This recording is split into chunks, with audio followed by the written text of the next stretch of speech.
Hi everyone, I'm Amy from the Cauldron, and in today's episode of Dye Time I'm going to be dyeing with some dyes that were chosen by my Facebook followers.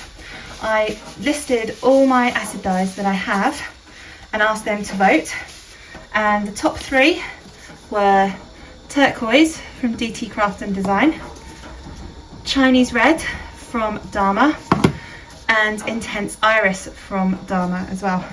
Now I've been going back and forth over how I'm going to dye. So I think I've settled on this. I've got low immersion set up.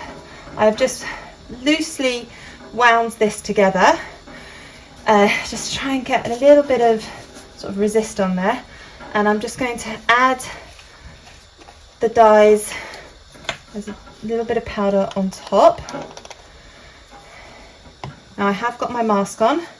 I've got my gloves on, and I've just got the turquoise here. I'm just going to pat a little bit over. What to do for that one? Now this is all dedicated dye equipment. I don't use any of this for food preparation. And now I'm going in with Intense Iris. Oops, didn't mean to do that. Just going to pat a little bit on there, and then finally going to go in with the Chinese Red. Now there is no heat and there is no acid in here at the moment. This yarn has been pre-soaking. It only really needs about 20-30 minutes to make sure it's got a good soaking of water. This has actually been pre-soaking for a couple of days because I set it up to dye and then life happened and I didn't end up doing any dyeing. So I've just been sitting in. There we go. So I'm just going to tap these in a little bit now, try and spread out some of that.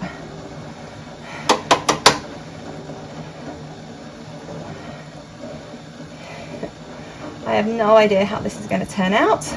I don't know if I'm going to unwind it and flip. I have absolutely no idea what I'm going to do. So this will be as much as a surprise for me as it is for you. There we go. So I'm going to leave it like that. Turn the heat on. And where's my acid? Where's my spoon? There it is. I'm going to add in 1, 2, 3, 4. Now we'll go with 5 teaspoons for now, and yeah, I love the colour of the water. And then I'm going to just pour on a bit more water. Yeah, I don't know what I'm doing. I'm just making this up as I go along. There we go. Leave it like this, and we'll come back in about 30 minutes, see how it's set. Clean off the spoons in here so I can put them down.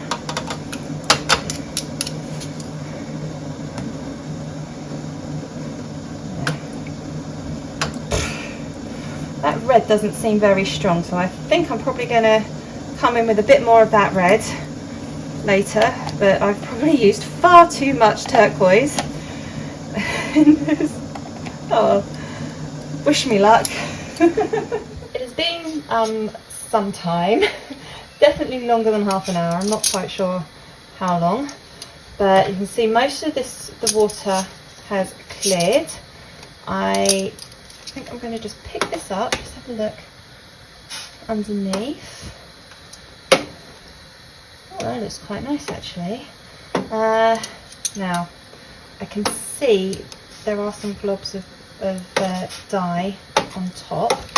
I'm going to try and get those set. So, just debating, do I flip? I don't want to unravel this because there does seem to be some really nice white in there. So, what I will do, I think, this is not easy to do. Probably a much easier way that I could have done this, but I'm making this up as I go along. Right, now I think there is plenty of purple here. I'm going to add mainly some Chinese red and possibly a touch of turquoise. I don't know. Oh, do I want to unravel some of it? Oh, there's some nice pops in there. Maybe I should just leave it.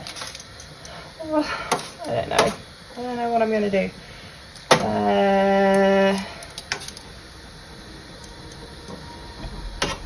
Seeing these really nice pops of white. I know what I'm going to do.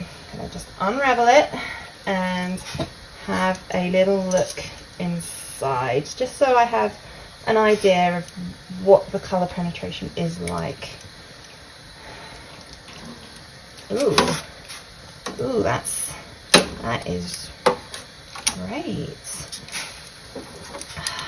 Okay, so I think I could probably leave this. What would you have done? Let me know in the comments. I think this is probably, yeah, I think I'm happy. I'm very happy that I unravelled this. I'm going to add some more water so that it is really, so that everything is covered and the yarn is off the bottom. Because I think there's probably still some bits of undissolved dye in here. So just move it about a bit. Doesn't, so hopefully we'll still get some of that white and save those colours, but this is just to give it a bit of extra chance to set. Yeah, so I'm just going to leave this for about, well, I say 30 minutes, but sometime. I'll aim for 30 minutes, and yeah, we'll see what it's like then. Can't remember if I said before, but this is 100 grams of British sock yarn in 4-ply, which is 75% Superwash British wool and 25% nylon. This has been on the heat for at least half an hour, and it doesn't look like there is any dye in here. I'm hoping there is no undissolved dye.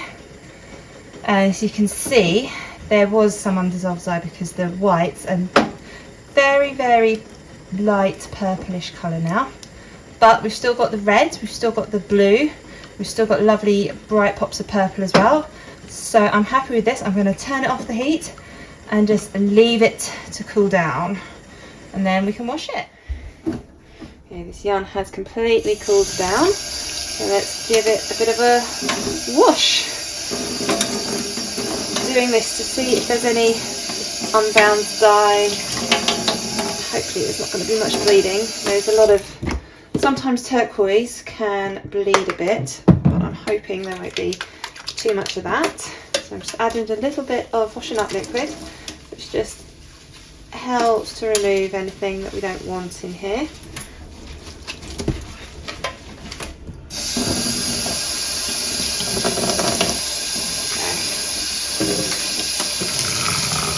It looks like there may be the tiniest hint of blue, which is unsurprising. As I said, turquoise can be a bleeder. So I'm just going to rinse this through. Hopefully we'll be able to rinse out that extra blue. I'll just add a little bit more washing up liquid and keep just washing like this until it turns clear, and then I can hang it up to dry. Okay. Looks like it's clearing already. Here is the finished yarn, dyed with dyes chosen by my Facebook followers. You can still see we've got the lovely bright pops of turquoise everywhere. We've still got lovely bits of Chinese red. Oh, that's nice and bright.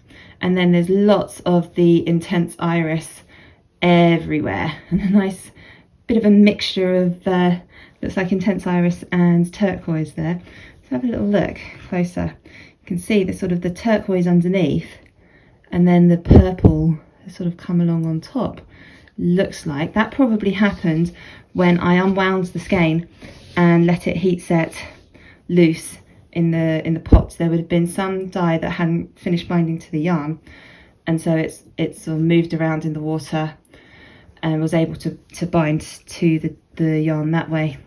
We haven't got the white pops that we did. There are still some white pops, but not as many, and it all has a nice sort of dusty muted tone to it now, which I think looks fantastic. Thank you so much for watching this video. I really hope you enjoyed it. Do please click like and subscribe to my channel. I aim to produce a new dyeing tutorial every Monday, and it is published between about 6 and 8 p.m. UK time. Would you like me to do another dyeing as voted for by you? Let me know, and I can post it either on Instagram or Facebook, and you can vote for which dyes you'd like me to use. I like to do things a little bit differently, so keep your eyes open. There'll always be something a bit different on my channel. Thank you so much for watching.